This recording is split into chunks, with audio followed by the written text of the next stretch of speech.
It's not cheap to fly private. If you want to take a jet with some friends, you're looking at 15 to 20 grand. So we work with a lot of athletes, NFL agents, MLB agents, actors, actresses. We work with their agents who facilitate all the flights for them. What's the craziest thing that happened in a flight? A crazy horror story. Had a bunch of rappers on it and they were smoking, and there's no smoking on the flights, and it lit the seat on fire. So I had to call my client and say, hey. Mike Howard is the innovative founder and CEO of Jetsetter Charter Jet Service, whose expertise in private aviation has helped countless clients experience seamless luxury travel while inspiring future entrepreneurs to build their dreams. Well, my main goal is creating opportunities for other people. How can I put you in a position to win? I told my wife when I started the company, give me 5 years to get this going. Once I don't believe in balance. If you want to be great, you got to have some sort of imbalance in your life, whatever the goal may be. You got to go full head throttle on that. And that's what I did for the first 5 years. These clients are sitting there waiting. It's either you're going to get the deal or you're not. I said it a while back ago. The interaction you have is a sale. Because I didn't start taking risks till I was 27, 28. But then I started surrounding myself with winners. If I was 25, I would have taken risks earlier. You think it's really worth to spend like $20,000 from flying to San Diego to Vegas when you can go to $200? You mentioned that the biggest objection is price, but what other objection do you guys usually encounter with clients asking you? Some of the newer clients are like, hey, All right. I'm so excited for today's guest. We got Mike Howard. This guy is a stud. He's been in the industry of private jets for about 7 years. He's running his own business, Jetsetter, for about 5 years. I cannot wait to hear from this guy. Looking forward to have an amazing conversation. And my man, thank you for coming. I appreciate you having me, man. How you doing, bro? I'm good, man. I'm ready to jam out. Let's go. So, Mike, talk to me, man. How old are you now? 36. 36. How you feeling, bro? I feel great. How are your joints? Good. Yeah? I actually, I stopped drinking. Okay, when? So I used to party a lot. Not crazy, but like it'd be like a weekend thing. Like, hey, let's get drinks Friday, Saturday, Sunday. I stopped drinking on Christmas Eve. Christmas Eve? Yeah. That's an odd way of stop drinking. We were golfing, and How many years ago? this past Christmas Eve. So we're almost up on 6 months. It's like Okay. 170 something days since I've had a drink. And I just have, like, my goal kind of was the first 90 days to not have any alcohol at all and kind of start the year off right. And then, like, on January 2nd, I'm like, what's a 90-day goal? That's like taking a diet and doing 90 days and then just falling off. I'm like, let's go the whole year. So I'm like, I'm going to go the whole year. But now it's like I just don't have any interest. Zero interest at all. Like, I can't think good when I'm drinking. I don't make the best decisions when I'm drinking. If someone calls me for work when I'm drinking, like, I'm not at my 100% level. I'm not a good parent when I'm drinking. I'm not a good husband when I'm drinking. I'm not a good friend when I'm drinking. So it's like, take that out. Can you say stop to when you're drinking, or is like something within you say, hey, one more drink? Yeah. I mean, I usually just drink until I'm like, all right, I feel it. I'm good. I never get to a point of like blackout. Okay. But it's just like, hey, let's drink. All right, I'm feeling it.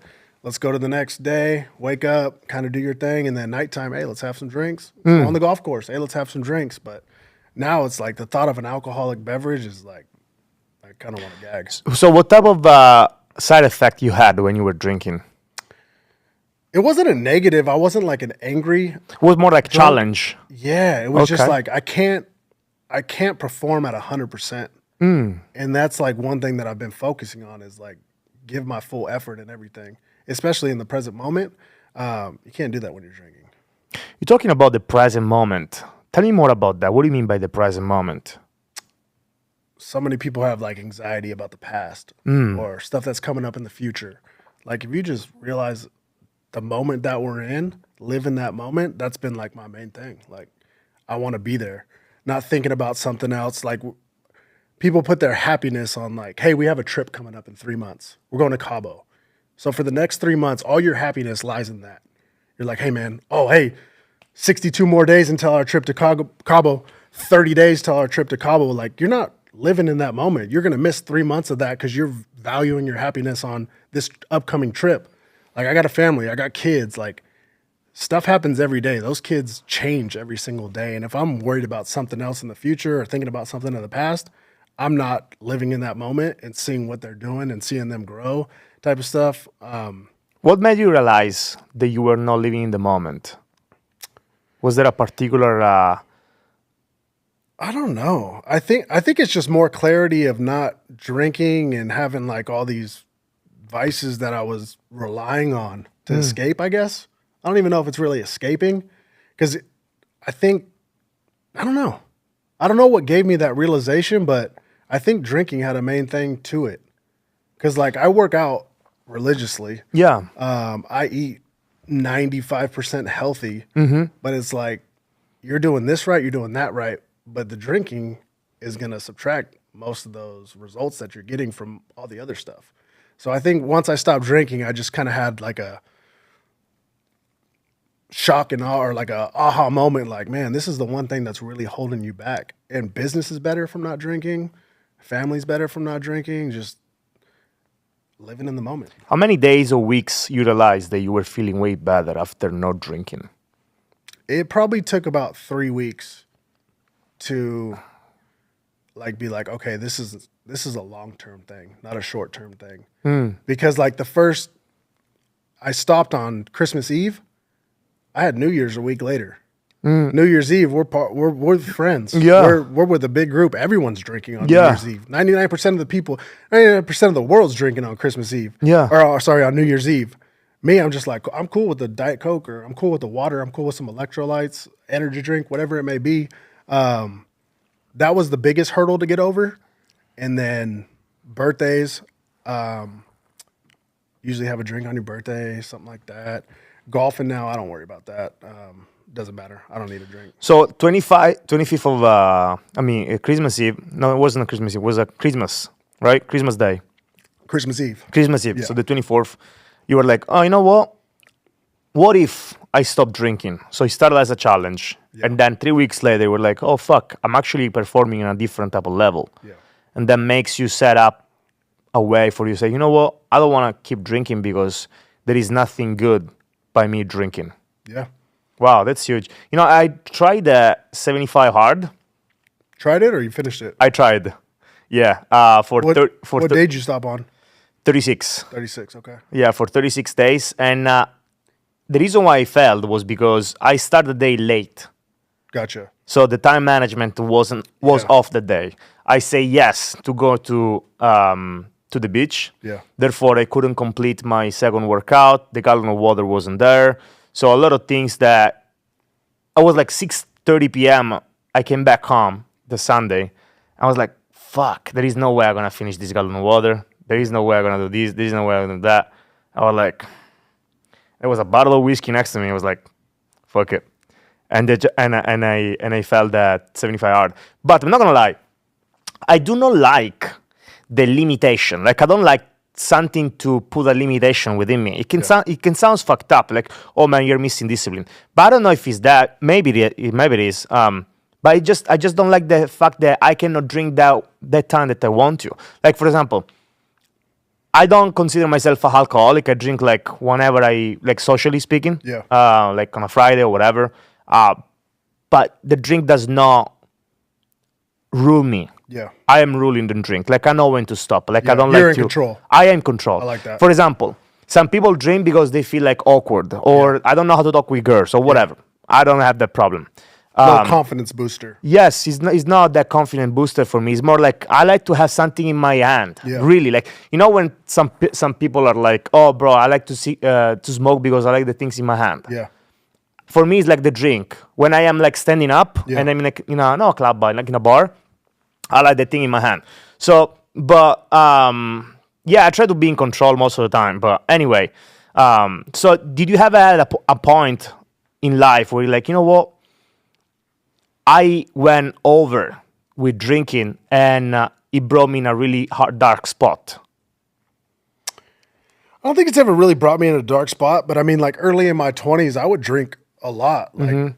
Like any other 21-year-old. We live in San Diego, man. We go to PB, we party hard. You wake up with that hangover the next morning, or sometimes you might even black out. It's like, what the fuck did I do last night? And looking back on it now, I'm like, I could never drink like that again. Even if I had a drink or had a cocktail, I could never drink like that again. Just at the stage of where I am in my life right now, as a father, as a husband, as a business owner. I have people who look up to me, and like I'm a role model to certain people. I love it. Especially my kids. So like, there's I see it all the time. Trying to parent hungover is one of the worst things in the world. And when my son was born, I've had probably 2 or 3 times where I was hungover. I'm like, man, this is hard. I never want to be in this spot again. What was your wife feeling when you were in hangover the next day? What was my what? What was your wife feeling, like how she felt when you were hangover the next day? Oh, she's like, dude, what's wrong with you? Yeah. Get up. Like, you can't be. I'm like, I'm dying. Dehydrated, sweating. Like, it was horrible. Yeah. So you born and raised in San Diego? I am, yeah. Okay. Yeah. Do you have all your family from San Diego? A majority of my family's from San Diego, yeah. Okay. We got some family up in LA area. Some other family in Florida, some family in Colorado, but my main like core family, San Diego. Okay. Yeah. Have you? What do you like most about San Diego, and what do you like most about Florida? So I hate Florida humidity. Oh yes. I've only been there a couple times, and I hate the humidity. San Diego, I love the weather. I just don't like the way it's ran. I feel ya. Yeah. I the reason why I ask is because I actually lived in Florida back in 2016, in Orlando, Florida, and I hate the humidity. Like I'm actually a curly hair, so if I would be going to Orlando, like walking down the street like this, like 10 minutes later, bro, my hair would be curly as fuck. Yeah. Crazy. And then the mosquitoes like are everywhere. Yeah. You know what's funny? Actually, Disney World does not allow mosquito in. It's like they have some type of product or something that doesn't allow mosquito to be in. Gotcha. So that's why like whenever you go to Disney World, you don't see mosquito because there is some type of things on it. But anyway, so you started Jet Setter, and before that, what were you doing? So I was in the gym. Well, I mean, kind of from the beginning. I was in the sprinkler fitter industry. So we would do fire sprinklers in major buildings before they became a building like this. So you see all the sprinklers that are popping out. We would wrench those pipes and do that. Did that for a little bit of time. Had a little injury on my hand.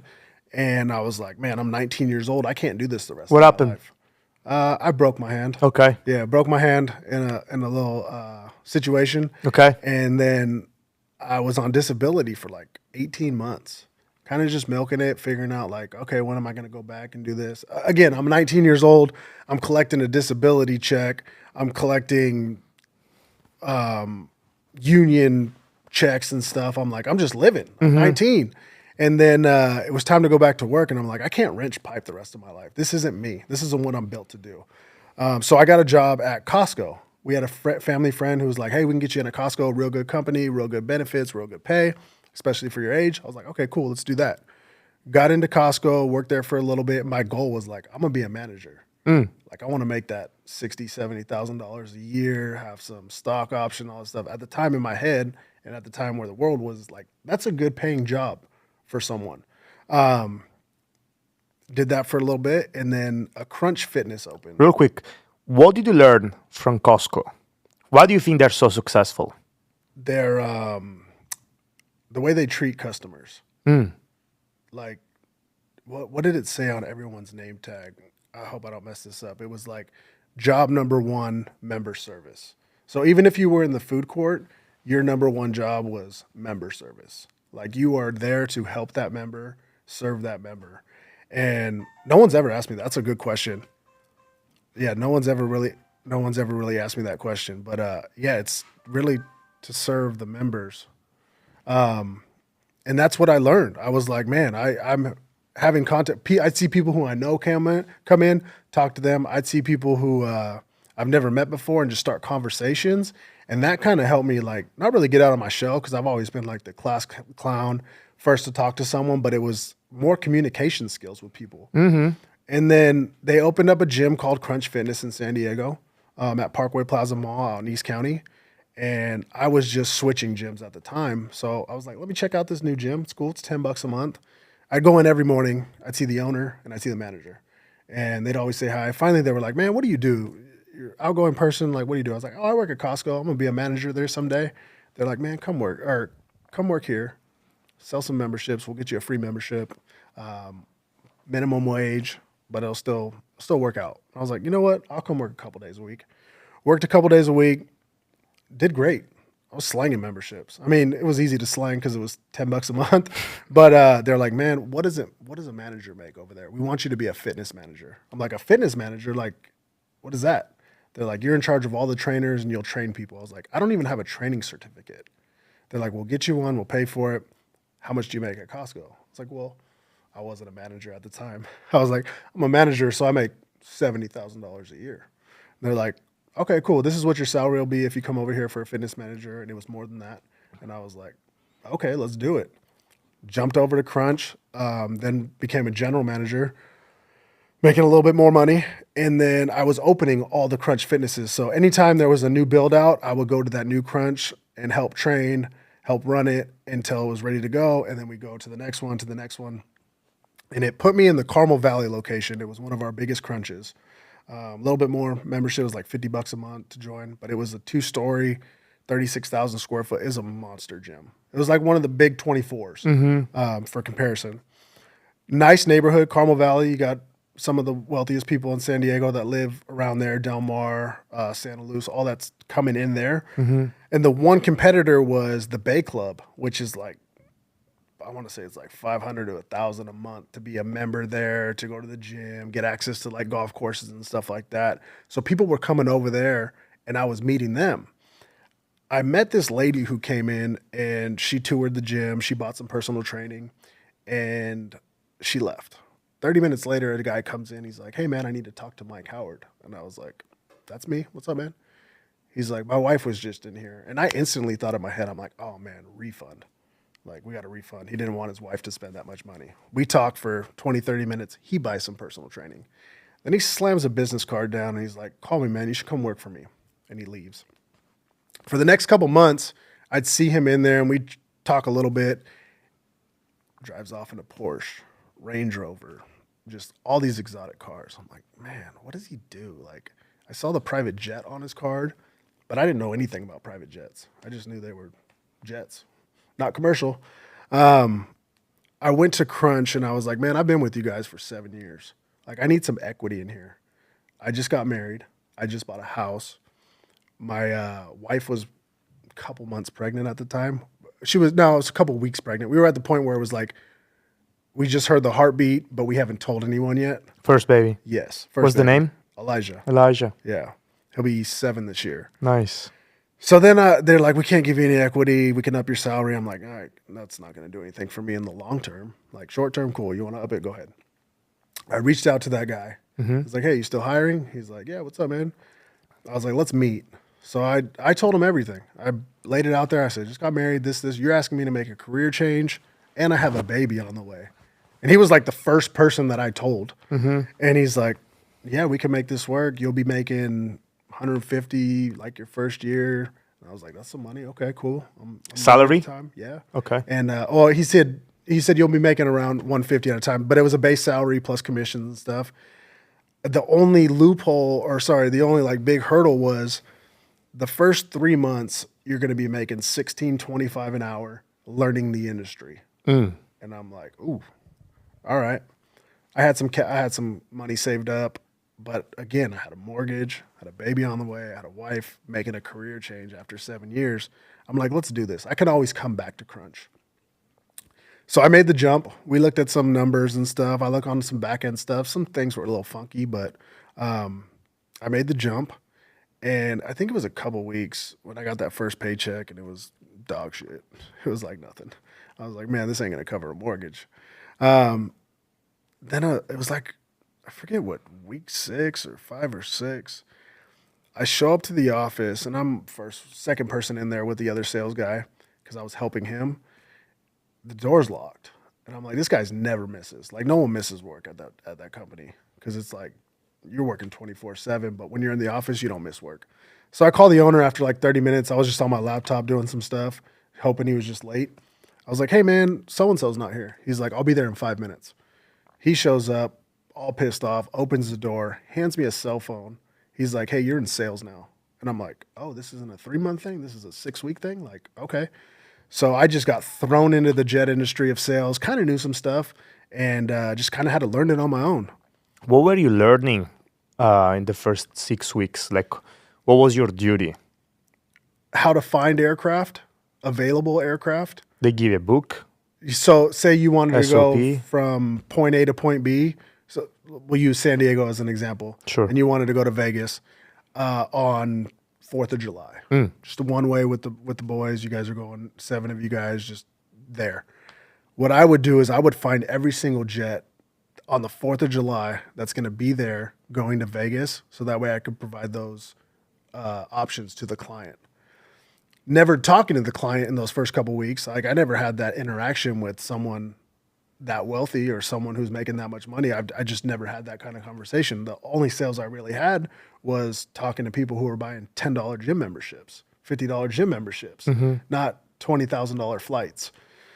So when I got that cell phone, it was like, hey, a lead came in, call them.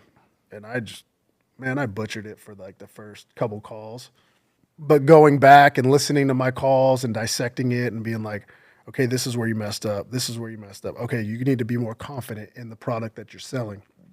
And then it finally just clicked.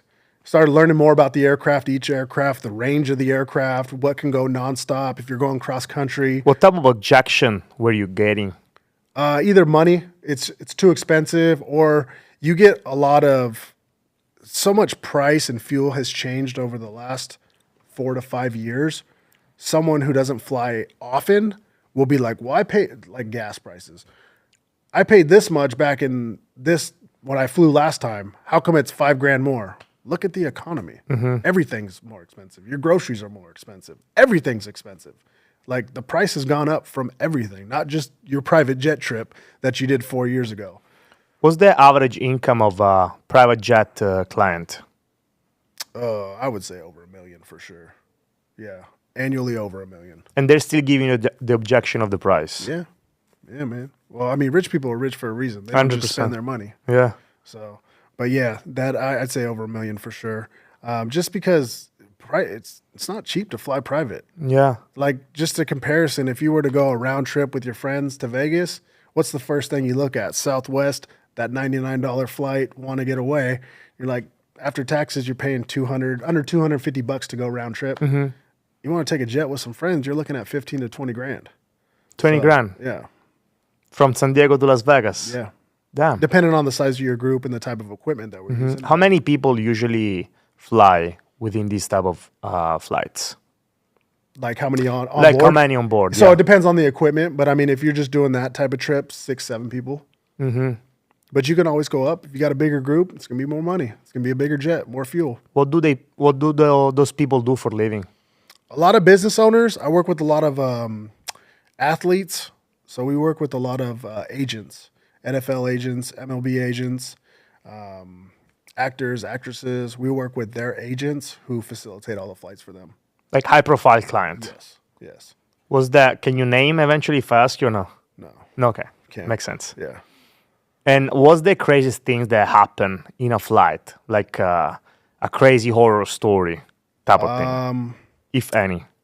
Rappers smoking on a jet. It wasn't my flight. It was, I had to get another jet for a client because the flight that was coming to him had a bunch of rappers on it and they were smoking, and there's no smoking on the flights. There's maybe 5% of jets that allow it. Smoking weed, I'm assuming. I don't know what they were smoking, Yeah. but sure. Yeah, they were smoking something and it lit the seat on fire. No shit. And they had to divert the aircraft. So I had to call my client and say, hey, the plane that you booked is diverted to somewhere else. It's not coming here. I got to find you another plane because the interior is on fire because someone was smoking on board.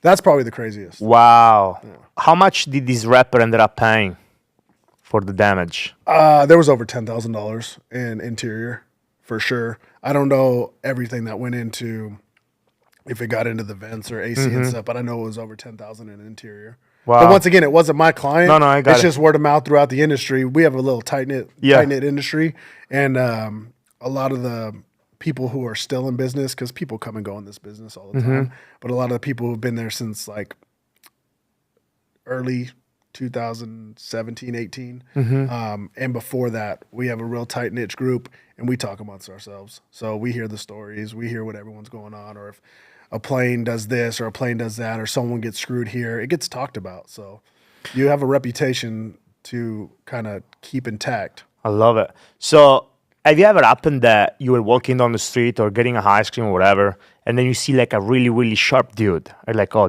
I want this guy working for me. As far as hiring them, yeah, all the time. I talk to people all the time. Really? And just So kind of you're currently recruiting people. yeah, always. What And type find of out position? always sales. I can always hire someone on the back end to do small stuff like that, but a lot of our sales reps do their own thing. Like they facilitate everything from the beginning of booking the trip to they just don't deal with the accounting. You need catering, they take care of that. I don't always our main thing with the clients is we don't want them to be a sales number and then passed off to someone else and then passed off to someone else. We want that rapport that's built with it, the relationship built. Hey, you need catering? Cool. I'll take care of that for you. Not Joe Schmo will take care of that for you. Oh, you need something? You need a car? Oh, they'll take care of that. Someone in this department, I want that to be the full experience that you're dealing with one individual rep from the beginning of your trip at that phone call to the end of their trip when they call to see how that trip went. Interesting. How much does a average sales rep made with you guys, or in the industry? So in the industry, average, it depends. If you're brand new, I'd say about 125,000 if you're a bad person. Meaning like 5 sales a year type of thing, or more than that? Yeah. Oh yeah. Yeah. If you're not making 5 sales a month, you don't belong in the industry. It's not like real estate where you can make a big chunk off of something and be good with 2 or 3, 4 houses. Okay. You got to be consistently making. I'd say the average margin on a trip is probably about $2,500. 2,500. Yeah. And how much does a sales make? Like, how much does a sales rep made off of that? It depends. If you're new, you're probably making about 25-30%. 25-30%. Yeah. Okay. If you're bringing over a book of business, it's different. There's negotiations that go into it. If you're like, I don't need any service from you guys, just kind of need to run my book, there's higher commissions out of that because you're just bringing the clients to run your book through us. So do you provide the leads to those people, or It depends. If it's negotiated into their contract. Oh, okay. Yeah. Got it. Do you usually make these? But we always provide the marketing. We have a marketing staff on board who takes care of everyone's marketing. But they're paying for that. Yes. Okay. No. So no. That's something we offer when they come on, and it's part of their Oh, okay. Yeah. So it's kind of like like you guys kind of give them leads in the beginning. Yes. But it's 100% commission. 100%. Everything. Not they don't make 100% commission, but they're not on salary. No, I understand. Yeah, it's 100% commission. So 1099. Yes. Got it. Yep. Nice. How many sales rep do you have at the moment? 3. Nice. Are they killers? Killers. That's Straight cool. killers. How do you find them? Other jet businesses. So a lot of people like to bounce around until they find the right fit because, like I said, this industry, there's some good companies and there's some shit ass companies. And I won't say any names just for legal reasons. I used to work for one that was not very good. What makes a really good company in the jet industry and a really bad company in the jet industry? Having the right leadership and the right support. If you're not getting trained the right way, you're going to do things the wrong way. If you're not having the support behind you of having the right management or having the right client services rep, you're not going to be at the best of your ability. So I would say the main thing is leadership, having the right person in charge leading you. Because how they work is like me, I'm the leader of our team. If I'm slacking off and I'm doing bullshit work, 30% work, they're going to see that and they're going to be like, oh, well, he can do that. Why can't I do that? If they see me coming in full head of steam, making sure everyone's getting service, making sure everything's fully attention to detail, they're like, okay, I gotta be up at that standard. I see. So do you still make sales? Oh yeah. Okay. Oh yeah. Nice. How many calls do you make per day? At least 15. 15? That's a minimum. Minimum 15. But those are like market type of clientele. Yes. Yes. Got it. So like hot leads. Yes. What's the pitch look like? You really find out if someone's a client when you talk to them. And it's like, hey, Marco, man, what do you do? This and that. And you kind of just shoot the shit. Hey, you fly private? And they'll either say yes or no. My number one question is, what type of aircraft do you typically fly on? And if they're like, oh, well, smaller jets, then I'm like, I don't know if he really flies. But if they're like, man, I fly on Hawkers and Citations and Gulfstreams, I'm like, that guy's a flyer. That guy knows his aircraft. He is a flyer. And then I don't even rough people. Like if they're like, how much is it? I'm not even going to throw out a number. I'm going to be like, it's based on availability. Let me put together some numbers for you because I know I could fuck up a rough. Yeah. I can't fuck up hard numbers. If I get a quote and I put it out there, that's the hard number. That's it. That's what the price is. But if I'm like, oh, it's anywhere between 40 and 50 grand and I'm a couple grand off, they might just be like, okay, cool. No, thanks. But if I'm like, let me get to work on it for you, it doesn't take much to get to work on it for you. I have a good support team for me, but it doesn't take much to put together some hard numbers. Interesting. So how long does it take like a conversation of this manner? Like kind of like the first, 2 minutes, so you understand the client and they say, okay, I'm going to work for you. Give me a few minutes or whatever. And then you get back to them within the same day or within the same week? Within the same 30 minutes. The same 30 minutes, yeah? Yeah. So we pride ourselves on our response time because this industry, once again, it's small. There's some good people out there. There's some bad people out there, but it's usually the first to get that quote over. And as long as you're not screwing over the client, you're getting them a good price. No one of that value should be waiting on anything. They're high net worth people. They don't like waiting. So our thing is when a lead comes in, within 30 seconds, you're getting a phone call, you're getting a text message, and you're getting an email response from us asking a question. Within 30 seconds. Within 30 seconds. And then once we get the details of your trip, on it right away. And within 30 minutes, you're getting a quote from us. What type of question do you guys ask in order for you to understand the type of experience they're looking for? So, for one, we need to know the routing. We need to know time of departure, how many passengers, what they typically fly on, what they don't like, what they do like. We don't really dive into food or catering or ground transportation until the end, once they book the trip. But it's really finding out what the trip is and what type of equipment they're going to need for it. And then once we have that information, then we can get to work on it. Interesting. Do they get like food and drinks on the plan? Yeah? Oh, yeah. So there's usually light snacks and beverages on board, whether it's chips, candy, nuts, sodas, little shooters of alcohol, but we have anything you want.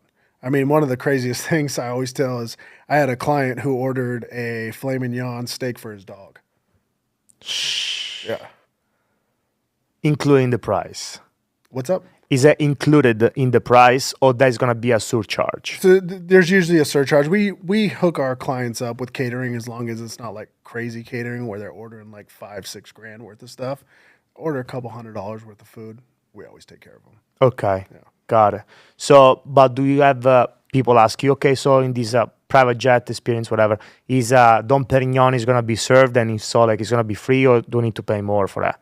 So it depends on the client. It usually depends on the client. Because if it's a person who's never going to fly again and you can tell that it's like a one-off, they're like, man, I need some Dom P on board, this and that. And it's just a one-time experience for them. Yes, we always want to go above and beyond, but it's like when you throw me a $4,000 catering order, I'm like, hey, man, we'll take care of $500 of this. The balance would be this. Do you want to proceed with this? But if it's one of my main big clients, and usually the main big clients aren't the ones asking for crazy stuff. They're like, hey, man, can we get a couple sandwiches on board, a salad, and some Diet Cokes? I'm like, absolutely. Ready for you as soon as you get on board.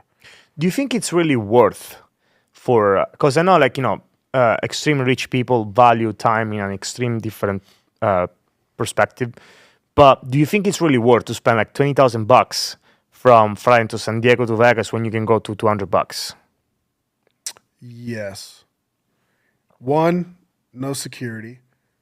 They don't need to be there an hour and a half, 2 hours before to get to the airport, then get their bags checked. They value their time. They use their time wisely. They're in that position for a certain reason because they value their time. They could be making money doing something with that extra 3 hours that they would be spending at the airport round trip. They show up to the aircraft, shake the pilot's hands. From here to that camera right there is how far you get. Like, you literally pull up to that aircraft and get on, take off. So I think, yeah, I value my time a lot too. Yeah. And I see that on a client's aspect, and I'm like, yeah, yes, worth it. That's interesting. And have you ever flight private? Yeah. Do you do it all the time? It's not all the time, but it's amazing. It's just a different experience. Who was it? Someone said, if you get a chance, buy a first class ticket. Trump said that.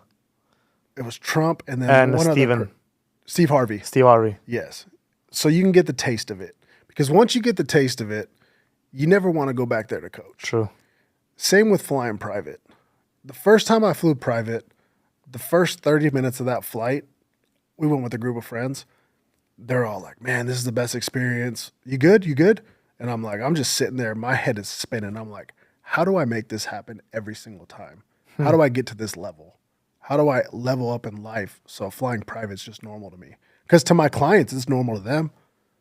It's like them just reaching out for a Southwest quote like we do. When we go on the computer and we're like, hey, man, we're going to go here.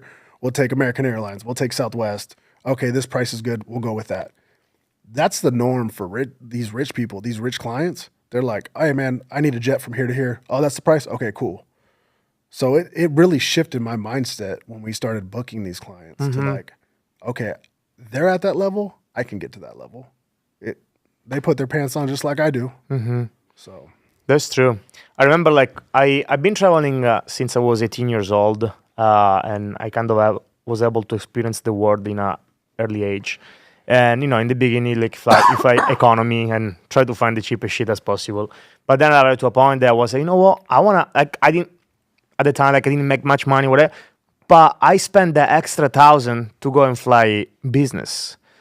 And I was like, damn, it's a completely different baller. Like, completely. And I remember, like, back in the days, I was dreaming about the fucking seat over there. Sometimes I would be sneaking, and, So you're completely right. Like, it gives you an experience for you to taste and say, you know what, like, how do I get to this point every single time? How do I do this every single time?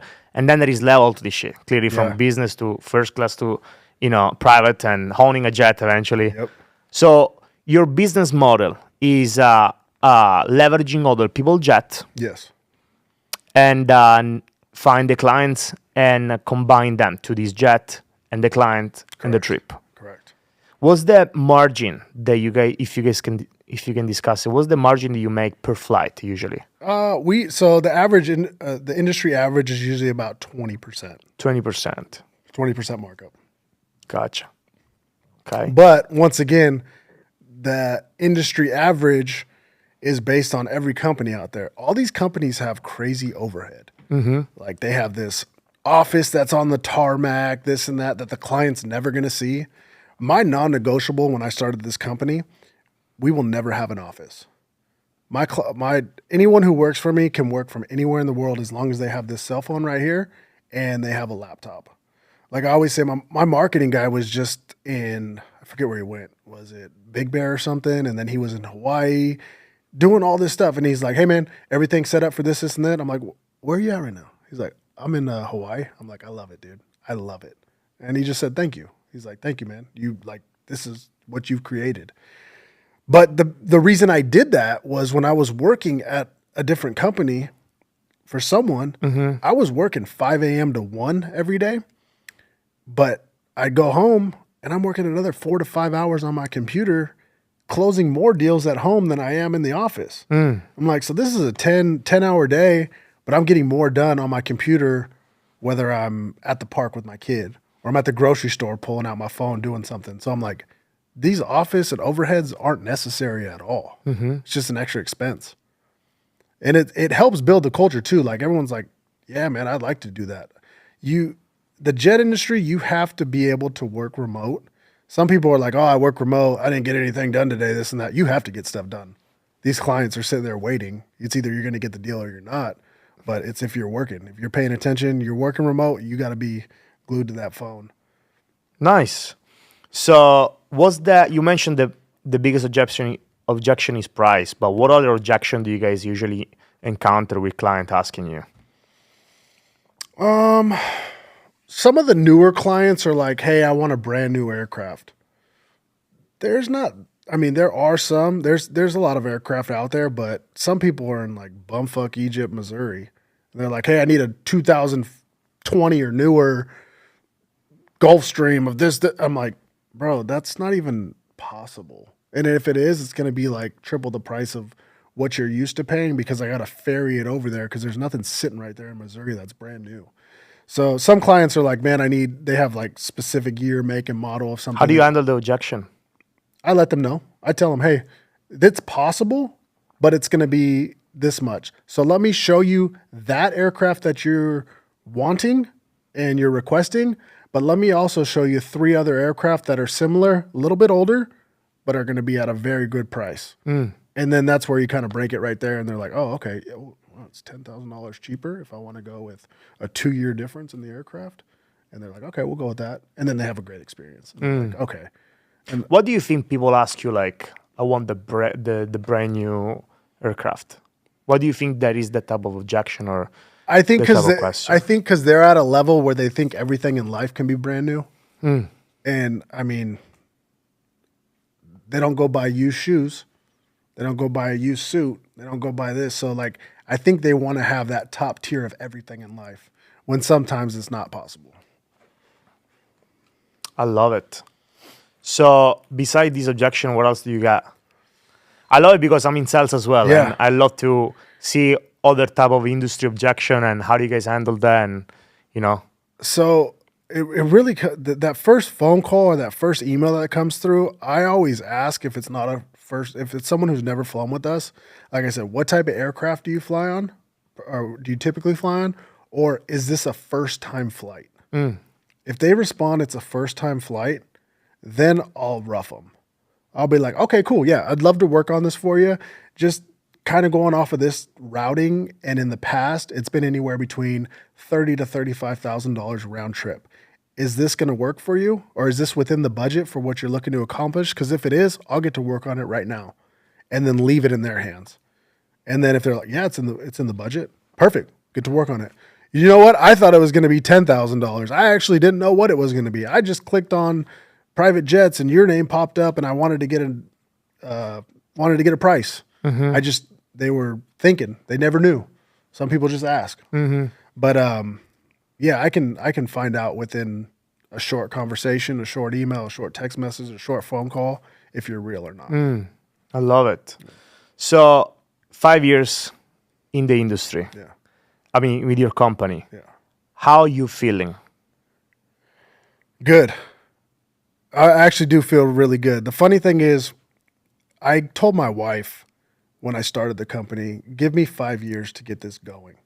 Exactly. I said, give me 5 years to get this going, because by the time this is going, my son will be 6, and I'll be able to be there in the present moment, which I currently am, but I won't have to, I don't want to word that wrong. I wasn't going to say I don't have to grind as hard as I do now, but I have systems in place now.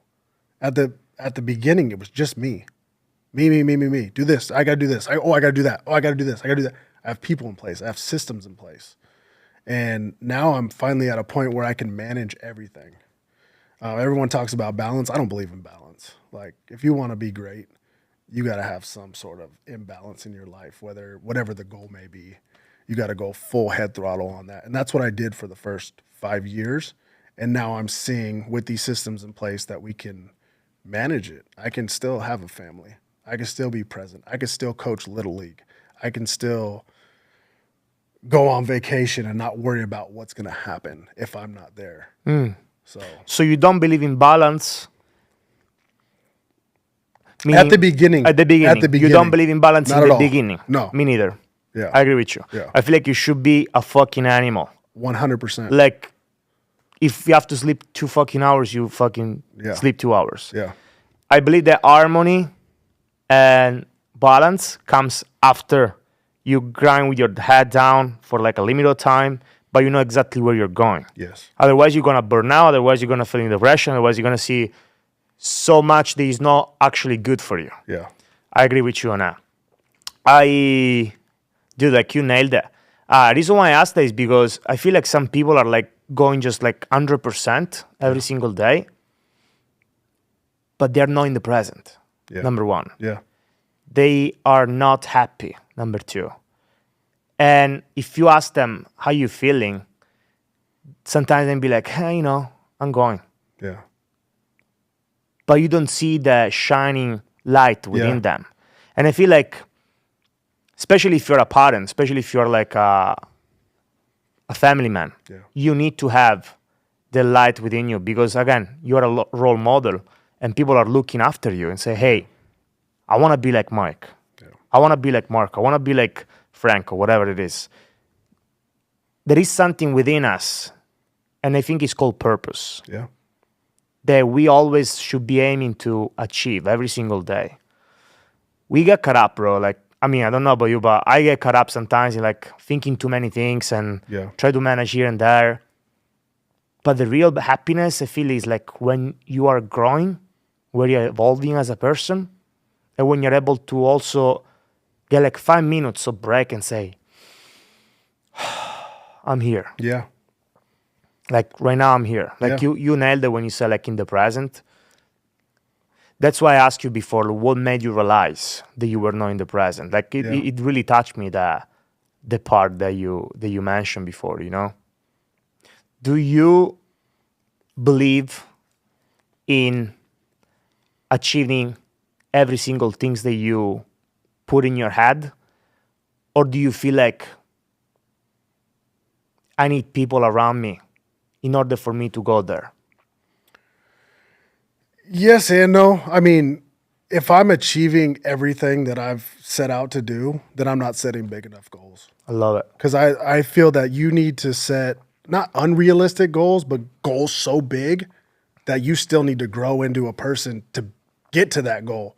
Like some of the goals that I've set that are like 10-year goals, milestones for our company, like I know there's still some more growth inside of me that needs to get to a whole different Mike before I even get to that. Like this current Mike can't get to that level. He has to grow into the person to get to that level. And as far as having the right people around you, yeah, that's huge. Mm-hmm. Like what is this? You're the sum of your 5 friends. Mm-hmm. That's true. Like I have a very tight group of friends that I talk to daily. And if like you show any negativity or anything, I cut people out quick. Like I have a very tight group of friends that are very business minded. Some of them went through the system and are going through the system of corporate life. Some of them are business owners. Like it's a variety of people that I hang out with in our core group, but we all have that same vision of what we want to see as far as winning. How do you find those people? One of them I grew up with, Okay. best friend, best man, my good friend Nick. I've known him forever, but we just always had that same mindset of winning, like having that winning mindset our whole life. And then one of his college roommates, Cap, this man, he's started as he played football, played college football, then got into coaching, and I'm like, man, this guy's a winner, and took a program that was absolute dog shit and did 10 years there and just turned that program around. Coach of the year, ended up getting a job working in the off season as an internship for the Atlanta Falcons, Wow. NFL. And then now he's working at one of the best, sorry, not one of the best, the best number 1 high school in the nation at Bishop Gorman. So seeing him evolve too, and my good friend Seth started his remodel company years ago. Then he started a roofing company, and just seeing that grow, having that winning effect around you, it's contagious. And it's not a competition. That's what too many people are competing with themselves, like in their head, oh man, I got to do better than Marco because Marco just did this. Well, I got to get to here. Like, no, man, like when my friends are winning, like we're celebrating it. We're not sitting there like, oh man, he won. Well, now it's my turn to win. No.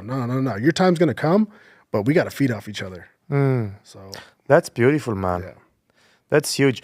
Do you think that like anytime, like just say it's like 2 a.m. in the morning, something breaks down within like in a car or whatever, like can you call one of your friends? I can call those 3 people I just mentioned. I can call them on a FaceTime or call them on a group call. All 3 of them will answer. That's fantastic, bro. All 3 of them will answer. And vice versa. My phone, I sleep with my phone next to me just because the way that our clients are. If someone calls in the middle of the night, it means money. If someone needs something, it's an emergency. But I know that if any one of them called, I'm there in a second. Wow. What do you think is actually. You mentioned before the Crunch Fitness. They saw you. It's like, hey, let me give you this position as a manager. Yeah. Do you think that they saw leadership in you? I think they saw the way, because before I was a manager, I worked at the front desk. But the way that I worked with the clientele that was coming in, but also with the people around me, being able to help them. Because my main thing was always, how can I help people? How can I be of service to you? Like, what can I do? And that's still how I am. Like, I said it a while back ago, my main goal is creating opportunities for other people. How can I put you in a position to win? If you're close to me, or you're a friend of mine, or you're an acquaintance that I know, and I see an opportunity for you, I'm not going to sit there and just boggle or keep it boggled in. Like, I'm going to find that opportunity and I'm going to present it to you and be like, hey, I think this is a good fit for you. A lot of people don't do that too. A lot of people are like, oh, this would be good for so-and-so. I don't need to talk. I haven't talked to them in a while. I'll think of people that I haven't seen in like 3 or 4 weeks or even a couple months, and it pops up and I'll be like, dude, how you been? Hey, I just saw so-and-so pop up, this and that. I think, dude, this would be huge for you, or this would be big for your business. Something like that. I always, whenever I have a thought, I execute on it. Wow. Yeah. I love that about it, because it means like you are really genuine when it comes to like your serving heart. Yeah. I feel like as a salespeople, we should be called servant. Yeah, for sure. You know, like we are there to serve Yeah. other people. We should not be called like salespeople. Because I feel like salespeople has a really bad connotation. It does. You know, like, oh, he's going to fuck me up, type of thing. Where like people don't understand that everybody is in sales, bro. Yeah. Like your kid is in sales. His kid is selling you why he wants ice cream. Exactly. Your kid is selling why you need to hug. Every interaction you have is a sale. I don't understand how people say, oh, sales is just not for me, bro. You're right. You should fucking be. Yeah. You know, like Yeah. is like, and I love that sales is an amazing industry, but also is like a theme of life. Yeah. It's like a philosophy of life. Yeah. If you're able to sell other people why they should be happy, guess what? They're gonna smile. Yeah. If you're able to sell other people why your energy is like exploding, guess what? You're gonna energize the room, and then all of a sudden everybody's gonna be in a better mood. Yeah. I feel like if you have a powerful purpose in life, Yeah. and if you have a charisma, if you have a gift from God, from the universe, whatever you want to call it, you should fucking use it. Yeah. And I feel like you have an incredible gift of serving other people. And I love that you are like aligned with your purpose, bro. Yeah, you have to help people too without the intention of expecting something in return. Exactly, unconditionally. Yes. Yes, 100%. But you help enough people, it will come back in return.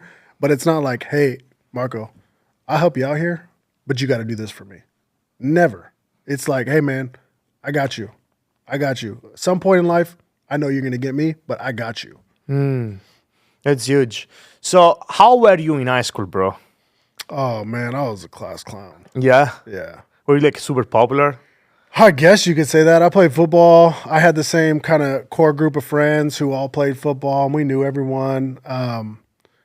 Yeah, I was. What was the standout in the yearbook? Biggest flirt.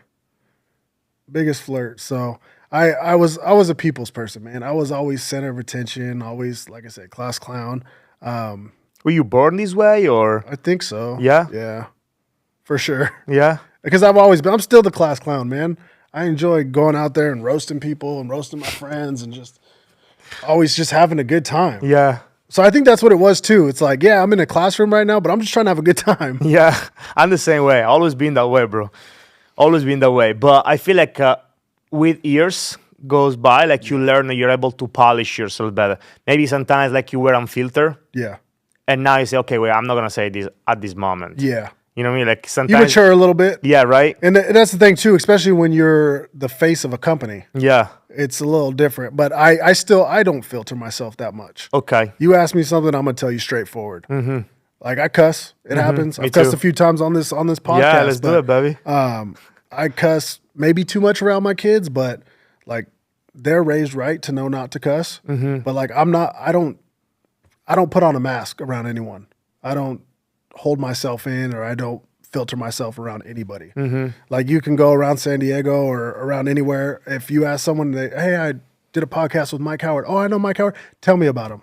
The same thing that you're seeing on this podcast is the same thing that they're going to tell you. I love it because, and I love having people like you in it because this podcast is about authenticity. Yes. And I don't want, as you know, we didn't plan anything. Yeah. I just, literally met you like 2 weeks ago. Yep. And that's the first time we're actually talking. Yeah. And I like script, I don't like question made type of thing. I like the authenticity aspect of it. Yeah. I want people to perceive this as, hey, like, let me hear more about Mike. Let me understand Mike, And so thank you for being vulnerable and yourself. I appreciate it, man. With them, my man. What's next for you, bro? I mean, we hit a couple big milestones with Jet Setter, but now it's just continuing to scale. I want to get this. Someone asked me, I've actually had a call last week about someone potentially selling and like trying to dive into our company. Hey, man, you ever thought about selling, doing that? No, I haven't. Maybe down the road, but right now it's just Jet Setter, family, friends, living in that moment. Like I'm living right now. What's next for me? The rest of this podcast. Like I'm here, bro. I love this it. is us talking. Let's go. I'm not worried about what I'm doing at 4 o'clock today, 5 o'clock today. Like I'm worried about this right now. This is where I am. So it's really, I guess, outside of business fit, like to answer your question, the now. I love That's it, bro. what's next for me. How did you really dive into this now moment type of philosophy? Because I'm studying this. Yeah. That's why I'm going back on it because I'm actually putting a lot of time and try to be in it, be now every single time of my life. I think it's for sure my kids, man. Because I see pictures or I'll scroll to go find an old picture or something, and then I'm like, they're sitting right next to me, and I'm like, man, look at them now compared to this picture, or a memory pops up, and I'm like, it's going like that. And I saw something the other day. It said, you'll spend a majority of your time with your kids when they're an adult, and you only get a brief moment with them when they're a child. And that shit hit me. And I'm like, okay, my son's about to be 7. I remember when he was just born. He's going on to first grade. Pretty soon it's going to be middle school. Then it's going to be high school. Then he's going to be an adult. And then I think about my time now with like my stepdad. We golf, and the majority of our time I can only think of. I don't even remember much of my childhood that much. Like some things, but I think about, when we golfed, when we went on this trip, when we did, I was an adult all during that time. So that quote really hit me. Do you practice some type of meditation, or do you? I don't really meditate as much. I wake up and show a little gratitude every morning. Just close my eyes and just think of 4 things that I'm grateful for. I don't do much meditation. Who taught you that? Just different books, reading different books, different sales coaches, different mentors and stuff, seeing what they're doing. Yeah. What's your favorite book? Favorite book? Oh, the book that changed your way of thinking.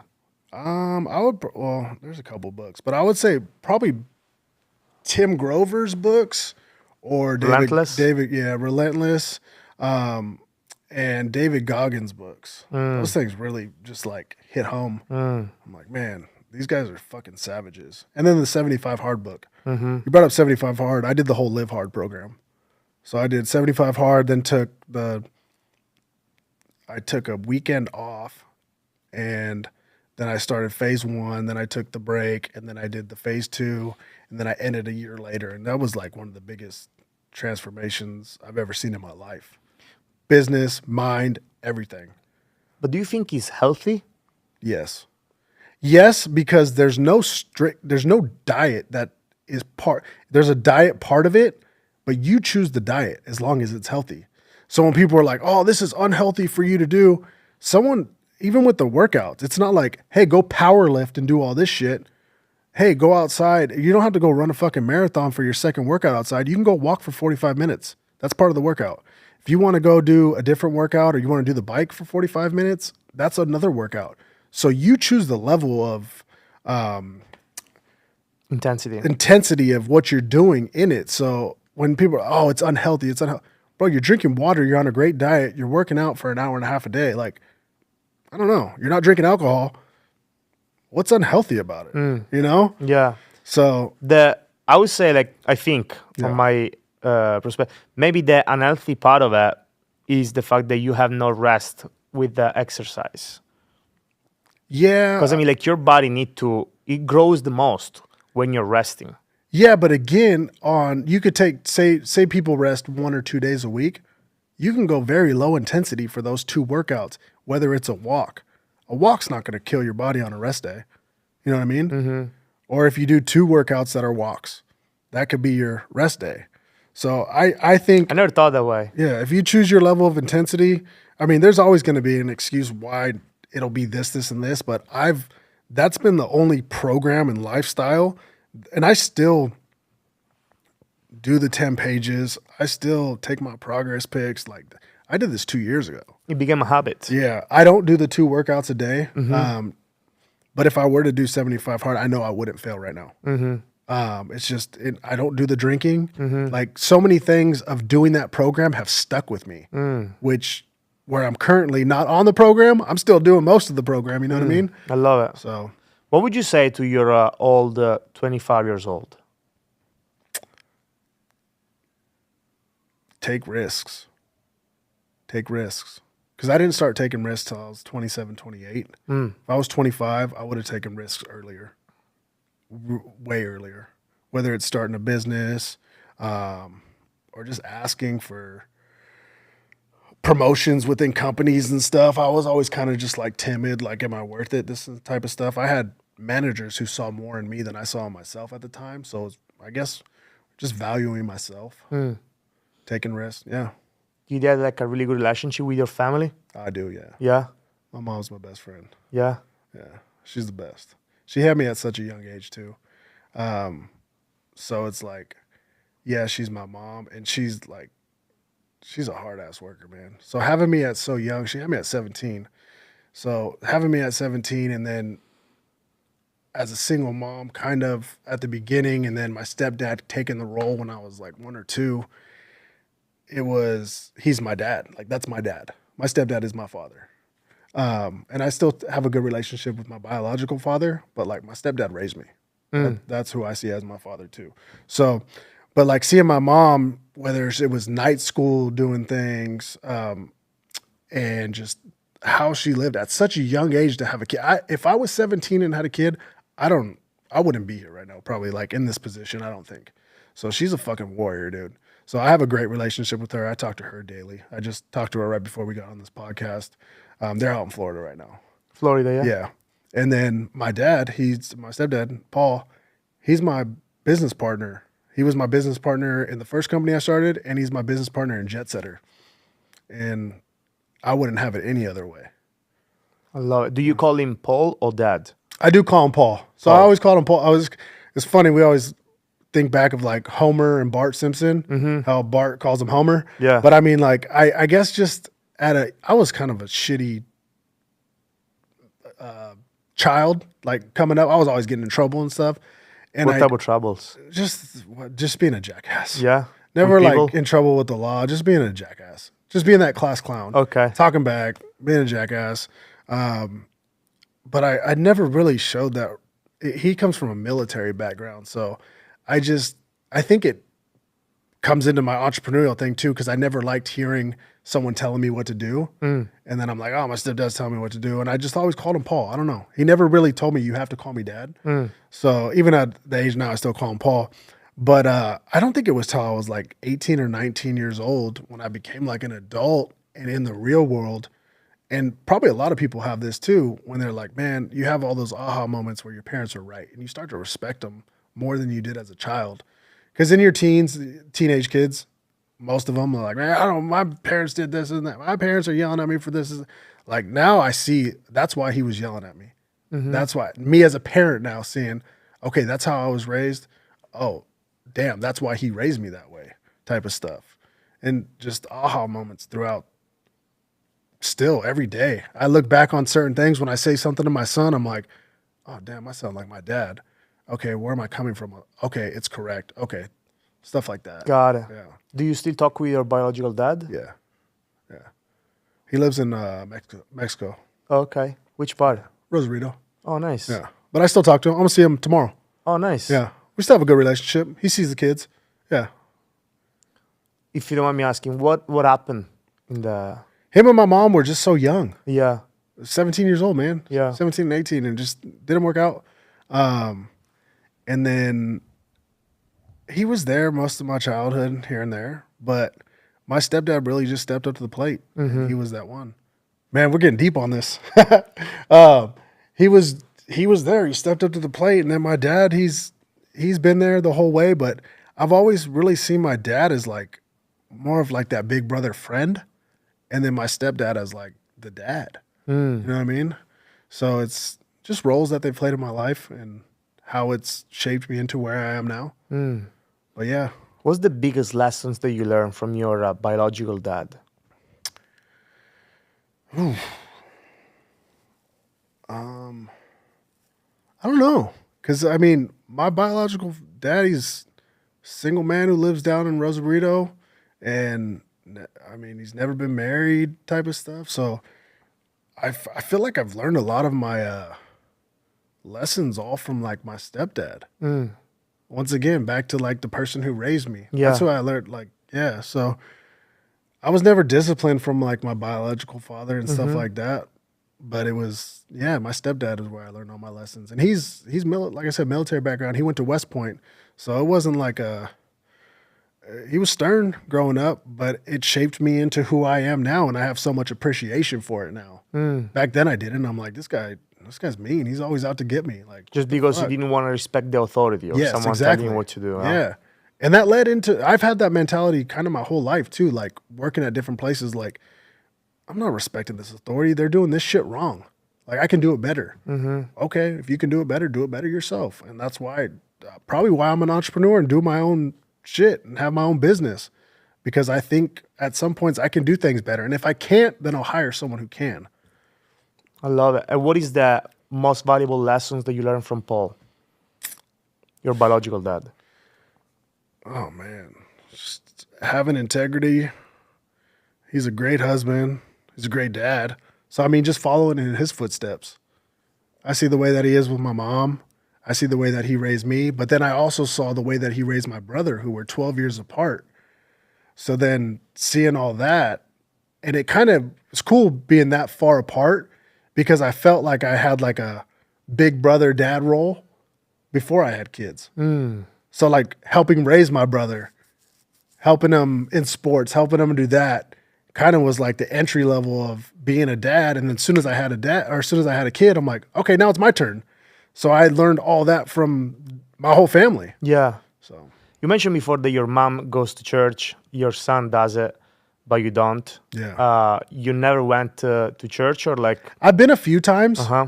And then the way that our schedule, and I'm just making an excuse, I guess, but every Sunday, my mom and son have their time at church. Elijah. Yeah, Elijah. And then me and my dad have our time on the golf course.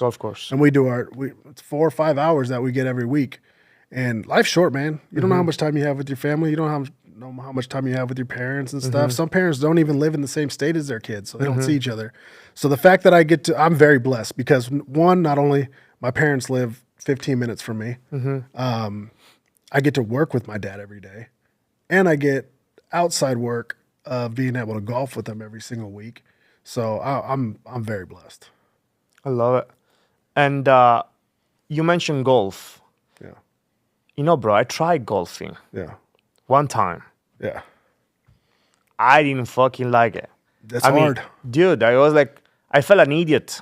The first time It's hard, man. Like, I felt an idiot. It was, like, boring and tried to hit the thing. I was like, oh, my gosh, I don't know if I can enjoy this. When did you start playing golf? And how was your first interaction with that? So we used to live by a golf course that was kind of cheap. It was like $25 to go play. And we go play with our friends, but we sucked. Like, we were horrible. Like, absolute shooting in the hundreds, just going out there and not really taking the game serious, just to be out there with our friends. I'd say it was probably 3 or 4 years ago where I was like, man, you know what? I really want to, like, not have this the rest of my life of being a shitty golfer. So I got a couple lessons, and then now it's just, I mean, you can have a great round, and then the next day you can go out there and have a horrible round. but they always say there's that one shot that makes you come back. I've really been working on like dissecting my golf game to get it to a level where I'm like, man, I really want to go out here and compete. And you still have some friends who are absolute trash, and you have some friends that are much better than you, but you feed off each other. Just like business too, you guys feed off of each other. But I've really been like working on it lately on golf. How many lessons do you think you need in order for you to play a decent round? I think it depends. Sure. Some people start golf later in life. Let's just say on average. I'd probably say if you got 5 lessons, depending on your age. If you're like my son, we're thinking about putting him in golf camp. He's going to need more than 5 lessons. He's never picked up a golf club, like a real golf club before. But if you're like my age and you never golfed before, I think if you got 5 lessons and you start going out there and hitting the range and start playing a little bit, I think you'd be okay. You'd be able to hit the golf ball, know what to do, and see where you need to correct from there. So how much is every lessons? Anywhere between $50 to $100. 50 to $100? Yeah, depending on how long of a lesson you're getting and stuff like that, or how many you buy up front. Kind of like personal training. You buy more training sessions, the cost goes down a little bit, you buy a bigger package, stuff like that. I'm playing paddle. Padel, it's similar to pickleball. Okay. But it's more like a tennis type Yeah. of sports. It's a mix between tennis and squash. Let's put it this Okay. way. There is wall within it. Yeah. And I'm getting lessons. Every lesson is like $100 per lesson. Yeah. But I love it, bro. Are you It's getting like- better? Yeah, I'm getting better.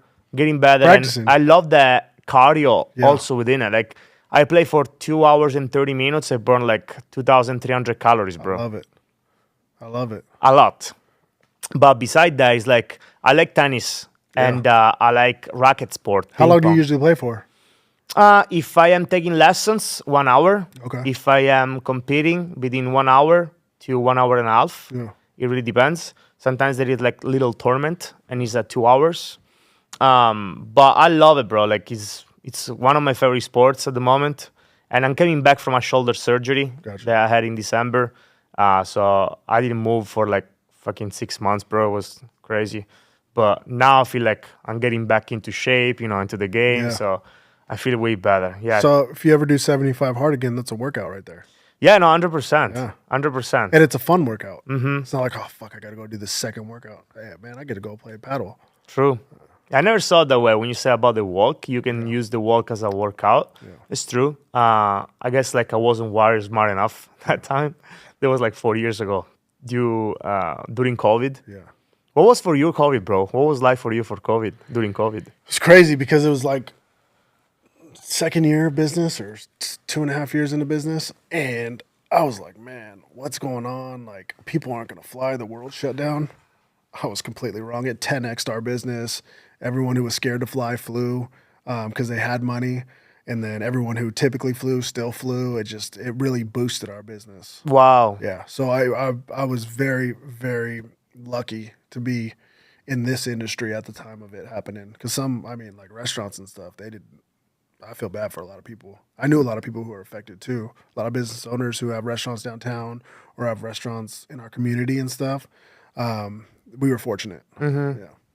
So you say that your industry is pandemic proof. Yeah. Yeah. That's beautiful. Because once again, you have people who are flying private, that's the norm for them. But then when COVID happened, it's like, hey, you have to wear a mask. You can't sit next to this person. If you look at this person, you're going to die. They're like, well, I have money and I have to get to this place. Well, I can get a private jet. So it opened up a whole new group of people to Sure. flying private, which is great. Would you say that since you started into the industry, you were able to network and connect with a higher level of individual, therefore allows you to go to bigger places? Yeah, for sure. I love going to networking events too, though. And like, I look at lineups. That's the one thing I look at. I don't look at what I'm going to learn there as much anymore. I used to go like, hey, I'm starting a business. I got to learn from these people. Now I look and say, hey, this event, who's the keynote speakers? Okay, there's a couple of them. I know they fly private. Okay, do I know anyone who's speaking who can get me backstage? No. Okay, I'll get a backstage pass anyway. Go talk to those people. I already know they're a real client. I just haven't sold them yet. I just have to get in the room with them. I love it. That's beautiful. So like the conference that you're going, like 10X Yeah, conference, stuff like that. 10X Thrive. My friend Cole Hatter, who's flown with us a few times, his family is amazing. One of the best. Cole Hatter, he's awesome. The whole Hatter family is amazing. He throws an event. I think he stopped it 2 years ago, but I think they're doing something on the back end to throw like a bigger type event. It was in Vegas. I met so many great people there who ended up becoming clients. But it's events like those, man. We're doing an event for one of my business coaches out in Texas next month, and he's having a bunch of keynote speakers. I won't be at that one, but we facilitated a bunch of the flights for that as well. So it's really getting in the room of people you know that fly. If they're qualified leads, you just haven't sold them yet, man. True. Coming back to what you said before about the golf practicing, you talk about competition like you and your friends, right? Yeah. What was the reason why you start putting your head down with that golfing and say, you know what, I want to be so good at it? I was tired of sucking. Okay. It's like business. Yeah. If you're not getting deals, what are you going to correct to get deals? If you're doing something, playing a video game, I can't beat this level. I keep doing the same shit and I'm getting the same results. Let me change something, whether it's change my swing, change the way I stand, change the way I do this. In golf, it's like, yeah. So it's really, I was just tired of sucking. I'm the same way. I feel like you need that type of competition within you. Yes.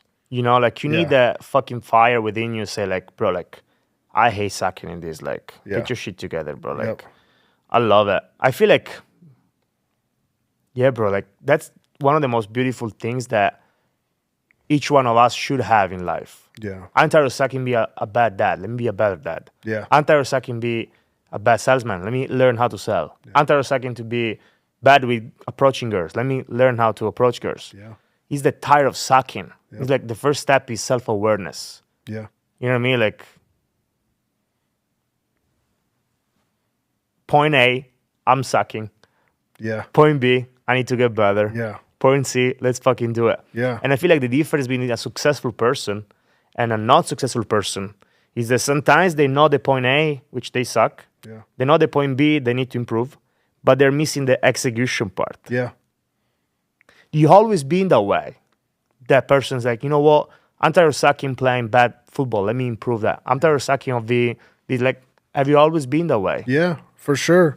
And I mean, I don't know. What do you think? What do you think everything started though? I don't know, man. I've always had that like, always wanted to win mentality. Mm-hmm. Always wanted to be first in like when I was working for companies, like I always wanted to be the number one sales rep. I always wanted to be this. It wasn't probably till that's funny because when you brought up 75 hard, I think it was 2014 or 15. Andy Frisella had the MF CEO Project podcast before the Real AF that he has now. And I started listening to it and it was all business like oriented. And I was like, man, this stuff's like hitting me. I want to be a winner. And I listened to all that, and I still listen to Andy all the time.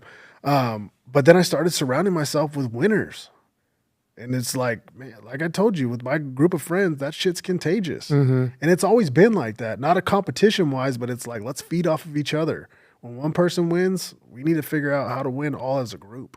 I guess the reason why I'm insisting to the topic is because I'm intrigued to what is common within people that are successful. Like, you see what I mean? Like, you see, like, some people, like, love the recognition part of it, public recognition, or people don't give a shit about that part. They just, like, there is a different why. So that's why I'm going, you know. Yeah. So at the beginning, when I first started the business, when I first started Jet Setter, I wanted to be, like, the face of the internet, like, jets and stuff like that. But now it's like, bro, I like to be so quiet to myself. Like, I'll put content out there and I'll still have like my core group of followers who have been with me since the crunch days and stuff like that. But like, I like to be so secluded and quiet off of like the fake world of the internet. I just enjoy like my peace. Like at nighttime, I sit outside, just sit there, watch TV and degress for a little bit for like probably the hour and a half, 2 hours. Once everyone goes to sleep, just enjoy myself. Like I enjoy peace. You briefly before starting here, you start mentioning about the story when you got hit by a car Yeah. and you were little. Do you mind sharing it? Yeah, it was so crazy because I've never talked about this before.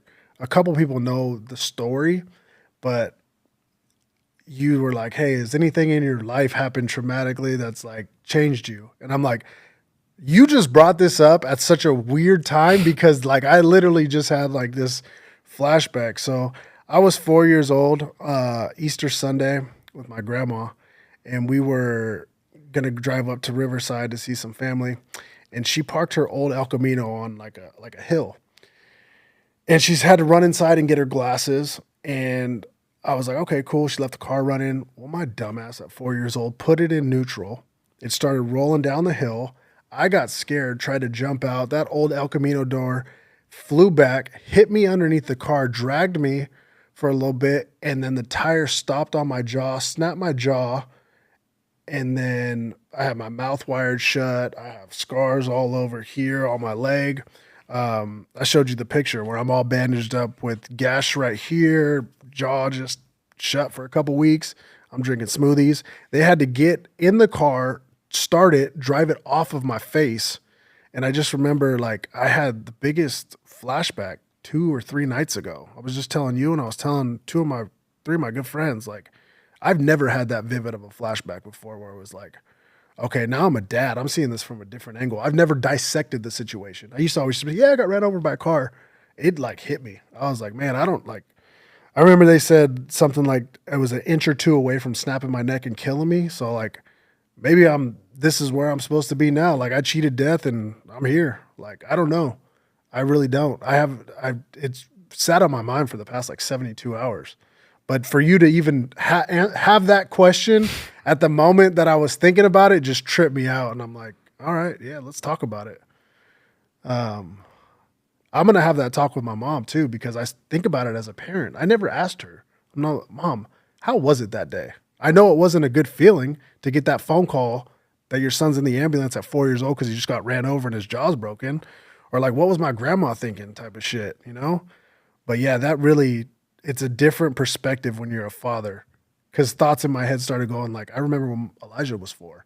What if that happened to him? How small he was. Oh my God. Like crazy shit. So it really puts things into perspective a little bit better. So, but how did the flashback happen? You know, I don't know. I was literally sitting there watching TV, and I think I looked down at my scar, and it just, all of a sudden I was right there in that moment thinking about it. And like, I remembered it so vividly. And I was 4, so I don't remember like the whole, from this to that to that. I remember the stories that were told to me, but I do remember being in the ambulance, and they had to tie me down because I was trying to close my arm because it was an open wound. And I remember that the air was really hurting. It was bugging me because of like blowing on a open wound, like you scrape your leg and someone blows on it, you're like, ah, but that with an open wound right here. But yeah, man, I saw it so vividly, it tripped me out. That's crazy. Yeah. So beside the fact that, are you mentioning about the hurt that was hitting your blood vessel and it was hurting? What type of feeling are you able to remember the type of feeling that you were feeling within that time? Or no? I can't, no. You were just thinking about your son. Oh shit, like he's 4 now. Yeah. What if that happened to him? I'm just thinking about the size that I was. The size. Like, you're this big, dude. You're 40 inches, 4 years old, 42 inches, whatever it is. It's like, you know, last time I had Alex Clock, and I wanted to connect with him. He's an amazing guy. And he was talking about pain. He was saying, you know, pain is not to be there forever. Pain is for scars to be there. And when people look in your scar, they're like, how did you heal from it? Yeah. And then you mentioned about scar is like, that's a beautiful testimony. You know, some people have accident. Yeah. Some people have incident during their lifetime, and they're still stuck to that part. Yeah. And I feel like your story and your testimony is super powerful, because like, oh shit, I was there. I was 2 inches away from death. Yeah. And now I'm here protecting my son I'm here to be the better version of myself in order for my son to be protected and my family to be protected and me be the best man, really, in my life and my circle. So I love that about it, man. What? When did you share this with your wife? Yeah. This And she was just flashback? like, freak accident. Maybe you thought about it because you're a dad now type of stuff. And I was like, I don't know. It's just weird. 32 years later that I really actually thought about it. Let me do a trip with you real quick. Yeah. Assuming that you're able to see yourself Yeah. vividly, 4 years old, Yeah. there under that car, Yeah. what would you say to that man? What would you